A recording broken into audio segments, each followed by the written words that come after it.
Mathisalema ya 39. Ndzi vurile ndzi ku, eku hanyeni ka mina ndzi ta tivonela leswaku ndzi nga ha dyohi hi ku vulavula ka mina. Loko lava homboloka va ha ri kusuhi na mina, ndzi ta pfala nomo ndzi ku hwi. Hikokwalaho ndzi timiyelerile ndzi nga vuli nchumu, kambe ku miyela loku a ku ndzi pfunanga nchumu. Ku karhateka ka mina ku yile ku nyanya.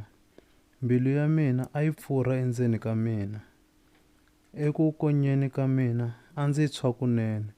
Kutani eku heteleleni ndzi vulavurile ndzi ku, we hosi, ndzi tivise leswaku ndzi ta hanya ku fikela rini.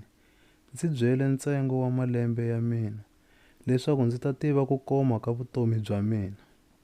Vona, u ndzi pfumelela ku hanya masikunyana ntsena. Emahlweni ka wena malembe ya mina a hi nchumu. Hakunene munhu hambi o titwa a tiyile, i moyanyana ntsena. Vanhu va ya hala ni hala, wonge i mindzhuti. Va ti karhatela swa hava. Va ti hlengeletela swilo.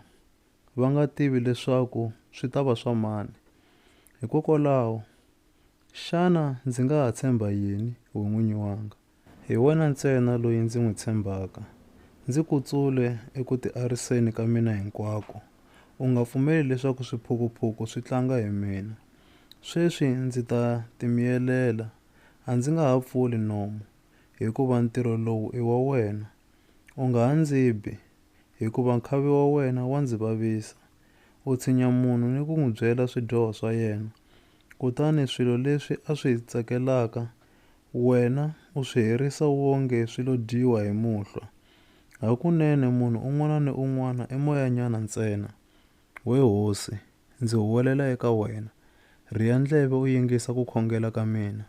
U nga tshiki ku ndzi pfuna loko ndzi ri eku rileni, hikuva eka wena ndzo va muhundzi wa ndlela.